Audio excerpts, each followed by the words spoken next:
Right, welcome back. This is the Daily Report. Thank you very much for sticking around. Before the break, I had told you that the big conversation tonight, taking a look at how artificial intelligence has revolutionized the media industry, and our guests are already in studio. I'll quickly introduce them and tell you where we are going next. First off, on the far right, Mbugu Nganga, he's an editor-in-chief, Nairobi Law Monthly, and seasoned journalist. And then Ken Bosire, he is immediate KEG programs officer and a print journalist, as well as Michael Mshie, he is co-founder and at Evas Technology. Gentlemen, just a minute as we take a look at this developing story where Cleophas Malala, he is the former UDA Secretary General, was arrested. Let's take a look at this piece of story and then we'll get back. To arrest me is good. No, Marubu, you told me you want to arrest me to take me to the police. That's what you told me. Me, I have a court order here. I'm serving you. The High Court has allowed me to direct the play. They are performing tomorrow morning. Other directors are performing. So, this is the court order, High Court order. Rubber stamped for your perusal. High Court. Serving you, you're the head. Marubu, this is my friend. Head of DCIO Nakuru. Imefika mali Kenya mnani arrest because naandika play. Marubu. Nakuja na polisi 50. Nimefanya makosa gani? Nimefanya makosa gani? Kuandika.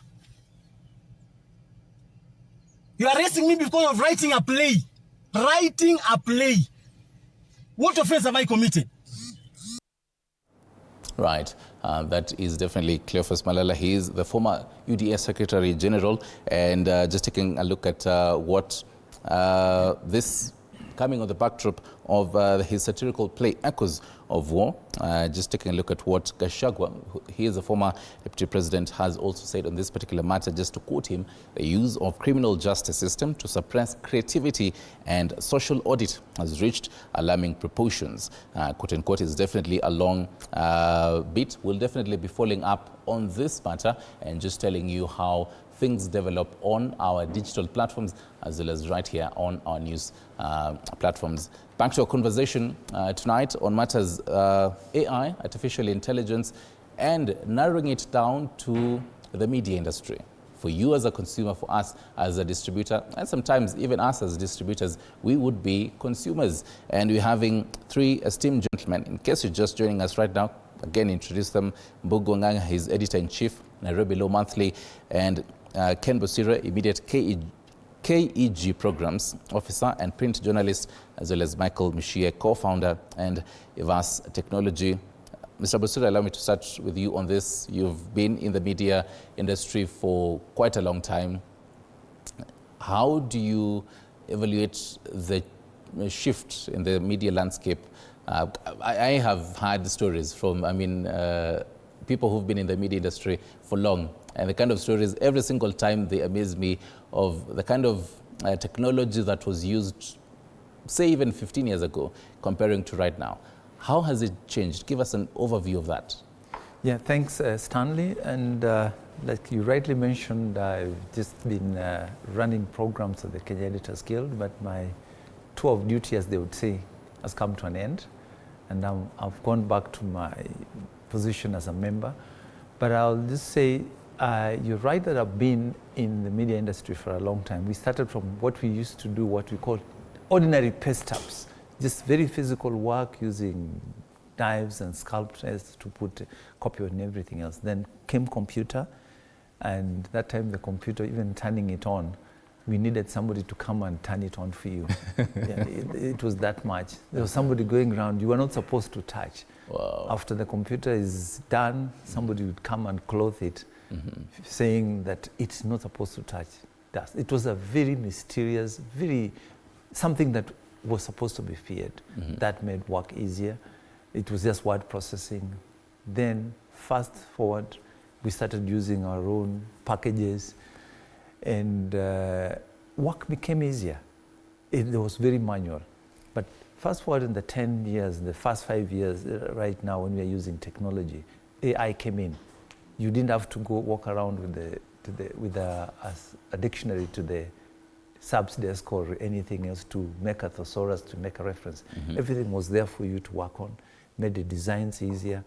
And it's now even better because I don't have to go to the library and look for it. I can just get it online. If I want to import a background on any information I need, I can always get it. But that time you had to physically, with a pen and a notebook, go and do the background, come and then key it in. Then it will go for somebody to typeset. After typesetting, it would come for proofreading to see whether the right thing. So the system was very manual. But now with the technology, everything begins and ends with you. Right. Then it was a whole chain of people. There was a proofreader, there was a copy taker, there was everybody. There's a whole system that has collapsed into one person. And a lot of tools, like we used to have a ruler, a measurement, papers to draw the designs before somebody else would go and translate what you're trying to design. But now we are able to do that by yourself on your computer. You can self-produce and lay the page, edit, and send it to press, just at the press of a button. That time it needed physical work. You do what were called plates, and then somebody has to go and roll them, and then come out and everything. And count physically, even when the papers were coming, there's somebody counting, saying that I've now printed 5,000, 6,000 or something like that. So from the very manual system to now a very highly automated system that you can even give instructions and you get what you want. I think that is the change for me. It is a whole generation of seeing this happen. Right. Right. Nganga, has this changed how we as media tell the stories? What I'm getting from Busira is there was a certain, they were very particular in how a certain story was told from one person to another, and there's a whole team. Right now you definitely produce a whole package by yourself, and we may take for granted the fact that we need to be very particular. So at that time, which I know you've definitely also been in the media landscape for quite a long time. Yeah. So at that particular time where we didn't have as much of these AI tools, which Michelle will be telling us all about, how were stories told comparing to right now? So I can use the illustration of what has happened to Malala to tell you how things have changed. If that story was happening in 2000 or 2002, people would know about it tomorrow. Okay. And because by around 9 o'clock, 9:50, you have already sent the paper to press. So what used to happen is that the following day, you would do something called a special edition. So you'd change the front page and maybe 2 other pages, and then you sell that as a special edition, let's say at around 1 o'clock. Now, because of the speed at which newspapers are turning around stories, you'll find that all the big media houses already have the story. How he was blocked from seeing the girls, how the court has decided that he is a director of the play, but the police have said no. If you are a member of the public in 2000, you would have known about this story 24 or 48 hours later. Yes. So what technology has done is that it has made news come to you at the speed of light. Right. Yeah. But then, well, as much as yes, there's that efficiency of getting news at the minute it happens right now. But then when you look at that particular time, let's say 15 years ago, when you would have a proofreader look at you, let's say even your script, your video, how you've told the story, comparing to right now, do you think right now, we as the media and people who tell stories, they miss a lot of details because they take advantage of the fact that, well, AI will do this. The AI tools that I have will help me with this, unlike so many years ago. The difference between now and then in those terms is that in the past, we had people who had institutional memory.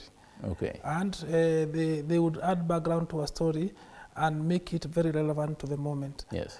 But because of technology, many of these experienced journalists have been retired because any information that you need, you can type in a computer and it will pop up. You can even ask AI, or if you're on Twitter, you can ask Grok. Because of that, and the information that has been put in most AI programs like ChatGPT is not 100% accurate, you find that there are high chances of errors creeping into your story compared to, let's say, 10, 15 years ago. because that time we had something called the backbench. These were senior editors, like 6 of them. Ken Bosida used to be one of them. These were the last guys who looked at a story before it was presented to the public. And even after they had looked at it, you had someone called a proofreader, checking whether every T is crossed, every I is dotted, whether the comma is in the right place. Yeah. We had systems for fact checking. Sometimes you hear readers complaining, especially for print guys, that there are too many errors in the newspapers. Yes. It's because many of those processes have been automated. So where you had a guy checking the spelling or proofreading, now you just put the spell checker. But the spell checker does not know, let's say, Ruto. So it will highlight in red. Yes. But even if you write with double T, the machine will not tell you it's a double T. Okay. Someone has to look at it and change it. But technology has made work easier. In the past, people used to use, for example, pictures. You take a picture with a film camera, you take the camera to the studio, the guy in the studio would close everything and shut off the lights, then put the film in chemicals with water, develop the film in 15 minutes. These days, you just take a picture with your phone and it's published on your website instantly. Right. Yeah. Monsieur, as a co-founder of Evast Technology, I know you definitely interact with media, and even yourself as a consumer of mainstream media and the digital content. And I'll ask you a very controversial question, which most journalists, even my age, would really are afraid to even ask most times. Do we need a physical newsroom with humans telling stories? I think we still do need it at this stage. Maybe in the future that could be gone. Why I think I need it is an appreciation of how the story is told.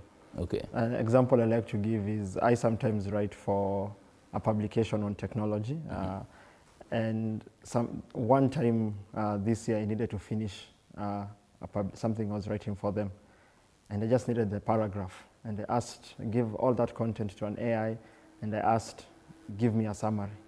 And he just wrote, in conclusion, and it felt very out of tune from how I would write. Right. And already that was like, okay, so I can't really use this tool that well for it to do it the way I do it with that flavor. And I think there is a space there's still a space where news can be told in a studio, in a newsroom, in a panel such as this. That space is still going to be there. In future, maybe that will change. Do you actually see the possibility of that happening? Where, I mean, if, let's say, tonight we've had, given the viewers these other news headlines for the day, and they even want to expect in the coming future where I may not even be here as a news anchor. And I mean, we have seen other developing countries and developed countries having the same. In Asian countries, there is an AI generated of even the news anchor. Do you foresee, even for Kenya really, getting into such a level, and what's the impact of that in how an AI would even tell the story? It's quite possible. It's quite possible that we have such a future. We obviously can't rule that out. But I look at it from a bigger perspective. Media isn't just about telling the news. It has an influence on society, and it guides and pushes things in a certain direction. And large industries that have existed for a very long time take their time to fall. So as much as, even as a practitioner who believes there'll be a lot of change in a lot of this technology, especially like AI, will bring changes across many industries. Some industries will change slowly. Other industries will survive that test of time. Media is not just an industry, it's a tool that's used by people to get certain messages out. It's a tool that's used or even for political reasons or getting some word across or anything of that nature. So it is possible it survives because society isn't yet ready to change. Will we see changes? Yes. Maybe 1%, 2%. Small changes, but changes that, again, will help us see the good and the bad of this. Already, when ChatGPT came out, when ChatGPT 3 became the talk of the town 3 years ago, it had issues where you would get a lot of facts wrong. So those hallucinations have gone down almost tenfold in most models. So they're becoming a bit more factual. They'll still make errors, but I always say, where are we expecting a perfect system for an imperfect society? the news hasn't been perfect. Yes. They've also made mistakes and they've retracted their errors. Why shouldn't we expect AI to get it wrong, and then we can correct it as well? All right. But sure, from the help of... Maybe I can chime in on that. I think the question of bias is still yet to be addressed, because like now the AI presenter, I met her when I was in China 2 years ago. Okay. And she speaks with a Chinese accent. All right. So for you to make that presenter speak in a Kenyan accent, you need a lot of coding. That coding has not been done. So there's still a lot of digital bias against having a fully automated newsroom in African countries. There's one newsroom in Zimbabwe that has tried it, but the presenter cannot speak Zimbabwean English. So they are still having problems with that. Okay. So if you ask me, is there a future where that will be fully automated and there are no people? I can't figure it, because AI cannot generate news. It can present it, but you need someone to go to the field. Yeah. You need someone to file the copy and then to feed into the AI. Okay. So the people will reduce, but they will not be wiped out completely. So we're looking at a shrinking newsroom right now. Already it is shrinking, as I've told you, and one of the reasons is all these senior editors with the institutional memory have been replaced by computers and actually by AI, because you can ask AI who was the president of Kenya in 1980. If you're a young person, you might not remember, or who was the vice president, or who was the minister for education. Yeah. So in the past, you had people doing that work. Now that work has been automated. Yeah. So with AI, a lot of people will find, even graphic designers, for example, will have a lot of difficulties surviving in newsroom, because you can give instructions to AI, say, design for me 3 pages of news, and this is the information. So you'll still need someone to input the information, but a lot of the jobs will be gone. In the past, newspapers used to be delivered from the newsroom to the printing press by motorcycle. So you had to put either a flash disk or a CD, and it's taken to the press. Now you just click a button, automatically we have something called CTP, computer to plate, and within half a second, your newspaper is being printed. All right. Yeah. Busure, right now, globally, about 50% of media organizations are adapting to AI tools. Right now, a number of media stakeholders, media owners are listening to you tonight, and they're wondering, well, I may have accomplished A, B, C, D when it comes to adopting AI tools, but then what am I not doing, correct? Take us through what media organizations even need to know when it comes to adopting AI tools in their workflow. Thanks. I think it's important to know that AI is not an end in itself. It's always going to be what they're calling, which we call a human in the loop.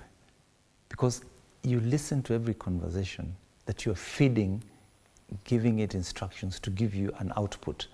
So what it does is to enhance your efficiency and turnaround times.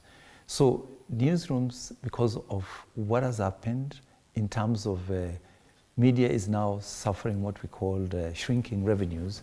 They will need fewer people, but they still need that person to do the work.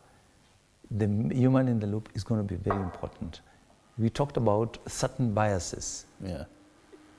We are in, most of the AI tools are from the northern hemisphere. They've not been contextualized to speak to the southern part of the world. Because look at what you do with the AI when you're using the maps on our Ubers and everything else. You get the pronunciation. Yes. It can't pronounce the word huruma. It has a way of doing things. But we need to do more as we do this. I think what we need to do as an industry is to have more people developing and training our own systems so that they speak to our context, they speak to what we are and what we respond to. Can they capture the emotions? Can they capture the realities? Because storytelling is about human beings. And the uniqueness of telling those stories is what makes a difference between story A being told by this organization. So that generic way of telling things is going to kill the flavor of that creativity that we are looking at. Because if I have the 3 newspapers today, or our TV stations, they're all giving me the same thing. then where is that element, that competitive edge that you're giving everybody else? So as we adapt it, we must take that approach that AI is a tool that is going to enhance our efficiency, our timelines. We want to find out how our audiences are doing, then we can use it as a research tool to give us the things we need to look for and target the audiences so that we can increase our efficiency. But it's never that, if you go with that mindset, but not as a way to replace the people you have, it's never going to be a solution, because that knowledge that you need will still have to come from a human being. It has been created, it only aggregates what you have, and depending on the instructions you give it. So I think we still have to use AI in a big way, and I'm a mad advocate of the use of AI. In fact, I chaired the technical working committee on the use of AI. It has to be ethically used. We produced guidelines, Michi was a member of that committee, guidelines and manuals on how to use AI, because there's so many ethical issues around it that we need to address, because fact-checking, the correctness of what we give around, the context of what we are telling is very important, because if you lose that, then you're not telling the story. So we approach it. And that whole bit of fact-checking, are media organizations, even in the country, adopting different tools for fact-checking? As Kenya Editors Guild, what kind of feedback are you getting from different media organizations when it comes to how they are their push for fact-checking? Yeah, that has been a gap, and that's why, as editors, the body that looks at has the membership of the Apex journalists, editors, the gatekeepers, we're trying to encourage more of adoption of those desks, because whatever we get, and that's where we've been doing a lot of training. How do we, for example, source a story? 2 weeks ago, we had a training, a press club, on how doctors are using AI to do their work, and how can we use that, create that synergy between how doctors are using, how it's being used in the health world, and how we can extract information and tell it as journalists. So there's going to be an all-round thing. So fact-checking is so critical, especially in a society that now believes in that is caught up in what we call alternative facts. Yes. What is truth? Truth is being so tested, and everybody picks up, like we're saying, the story of Malala, for example, today. Nobody has put it in context. Everybody is the first person to fly with the story is the one who goes with everything. So do we now place the story in context and say, what happened? What is the outcome of this?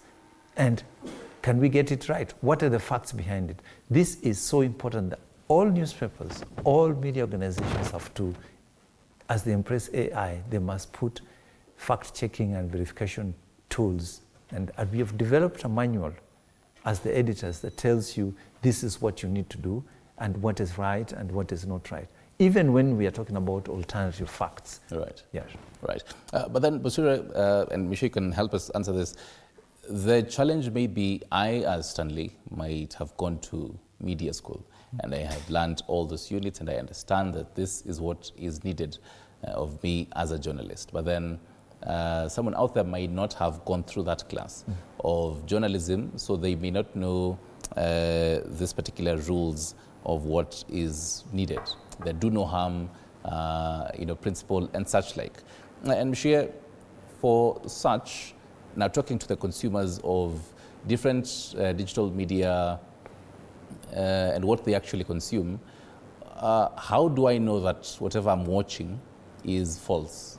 Still on that whole bit of fact-checking, help us with some of these basic principles of knowing I'm looking at an image or a video and I can automatically know, nah, this is fake, this is true. How do I do that? Because we have seen this a number of times in different WhatsApp groups you'll be in, and your uncle or auntie just throws it in there. As a journalist, I'd look at it and like, no, this isn't true. But then for them, they are asking, how do I know if this is true or false? It's a very interesting question, because every time over the years, as this question has always come about, In the beginning, I'd say if it's text, look for the word delve, look for words like furthermore. There's certain words AI likes to repeat. Okay. But as the models improve, which are writing text, they get better at sounding like humans. So now it's no longer about looking for keywords. It's now teaching people critical thinking, how to look at a piece of content. And as you read it, you're not just consuming it, but you're critiquing, you're thinking, and you're challenging what you're reading.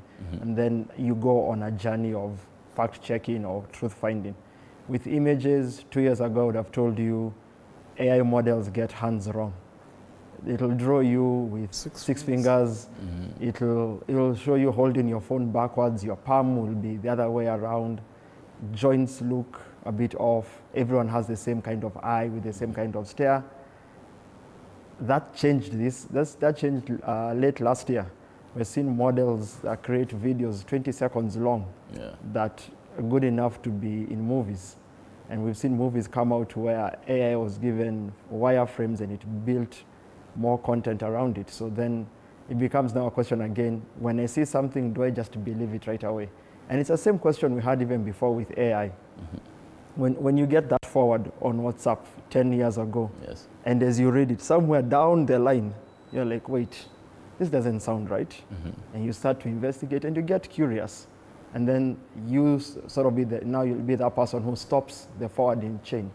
It's the same thing now. It's just a different tool, but our habits have to improve because now there's a more convincing tool. Before, a forward from your family WhatsApp group on drink green tea to cure XYZ was a popular thing to send.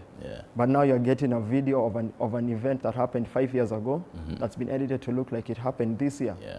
You may not have the knowledge that it happened 5 years ago, but you can't just have a single source of truth. Maybe you check, is it on YouTube? Is it on this other platform? Is it on that platform? The same techniques and tools used before, we just have to use them more and be a bit more careful because now anything that comes in front of us at some point in the future will be very difficult to discern whether it was AI generated or not. I think media houses also, when they use this, I think, and it's part of the recommendations we gave within the committee, is to indicate that this particular content is AI generated. You may have a story that is brilliant, but you're listening to an eyewitness and it's your 9 p.m. news. You're not going to put a blank screen. So you may want to generate a video. But the technology is good enough that people might believe that it's real. Give us a watermark. Tell us this is AI generated. Now the story will become, did you see that video? It's no longer about the story. Now it's about the video. But with the watermark, at least you help people think and discern a bit better. That, oh yeah, this is AI generated, this is not AI generated. Right. And Ganga, still on the same, and you'll notice that most times when, even as a country, we have heated conversations about any particular thing, either demonstrations, time of elections, when there are heated national conversations, such fake misinformation, comes up. But then, as a journalist, I would have ready AI tools to fact check this, and I'll debunk and say, no, this isn't true. But then, for shushos, aunties, back at home, they may not have this. They have a kabambe or just a smartphone, and they've seen it. How can they actually, and just to add on what Michelle's really saying, how can they actually debunk it by just the scan of their eyes and see how can they actually know this is true, this is fake? So the first rule of thumb for audiences is to always be suspicious of any information that looks very juicy. If it's too juicy, chances are it is false, and maybe you are receiving it because your algorithms are showing that you are likely to consume that kind of content. That's number one. Number two, always counter-check with what we call legacy media. If you get information and you are not sure that this information is correct, check with the legacy media. If the legacy media don't have it, chances that it is false are very high. If you are not a granny in the village and you are someone with a fairly good education, you can check the attribution. For example, the logo for TV47, we know it is color red with white. So if you see it with color green and something else, your antenna should be up at once. Number 4, always ask people in your circles or people who are in the know. Because if you see a video or a news item or a front page item and it looks too good to be real, always counter check with your circles. Like for newspapers these days, what people do, they change the main headline, but they maintain the rest of the infrastructure on that page. But they just put something that will catch your attention. So, and most likely they will not use the correct types of fonts. Yes. So if you see this font is not looking neat or is not what you are used to, chances are it's very fake. But your sure bet way of knowing it is to counter check with the legacy media. All right. That is easy. But if you see, like now, the way he was saying 6 fingers, if you see an image with 6 fingers, already you know this is AI generated. If this person, like, we had images of the demonstrations in June last year of guys looking the same direction, all of them are the same color, only the flag, and one of them is holding the flag. Or your antenna should tell you, this is not us. Right. This is so important that all these things point to one thing. Your knowledge levels, you need to know. If you do not know, you do not know. You do not know that this information is correct. So if you have that alertness to a critical mind to say, because there are people who are naturally born with 6 fingers. I've seen them.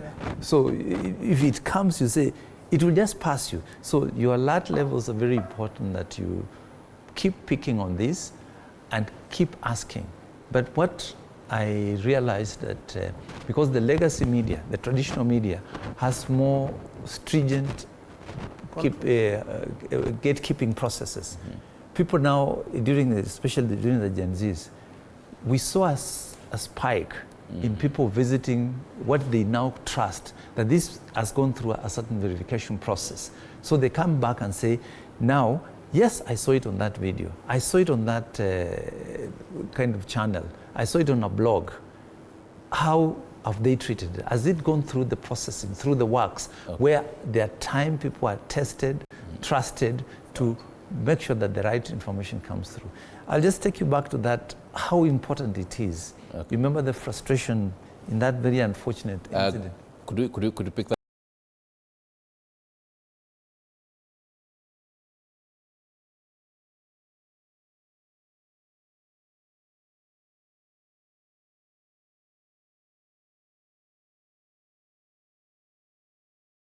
Also taking a look at the ethical bit of it and the regulation as well. You are watching Daily Report.